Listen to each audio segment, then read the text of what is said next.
ملک وال سے ہمارے نمائندے سید مسعود گیلانی کی رپورٹ کے مطابق ملک بھر کی طرح ملک وال میں بھی یوم عاشوراء مذہبی عقیدت و احترام سے منایا جا رہا ہے۔ شہر میں یوم عاشوراء کے 2 جلوس برآمد ہوئے۔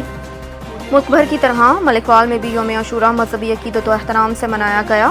ملک وال میں یوم عاشوراء کے سلسلے میں قدیمی امام بارگاہ محلہ راجگان اور امام بارگاہ گلستان محلہ جلال پور سے جلوس برآمد ہوا، جن میں عزاداروں نے شبیہ ذوالجناح، شبیہ علم، شبیہ روضہ امام حسین علیہ السلام اٹھا رکھے ہیں۔ عزاداروں نے سینہ کوبی اور نوحہ خوانی کی۔ جلوس کے راستوں میں شہریوں کی طرف سے ٹھنڈے اور میٹھے پانی کی مشروبات اور لنگر کا انتظام بھی کیا گیا، جبکہ پنجاب حکومت کی طرف سے بھی عزاداروں کے لیے سبیل اور لنگر کا انتظام کیا گیا۔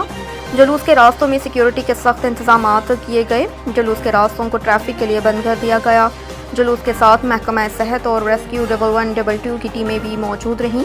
جلوس اپنے مقررہ راستوں سے ہوتا ہوا شام 5 بجے قدیمی امام بارگاہ میں اختتام پذیر ہوگا۔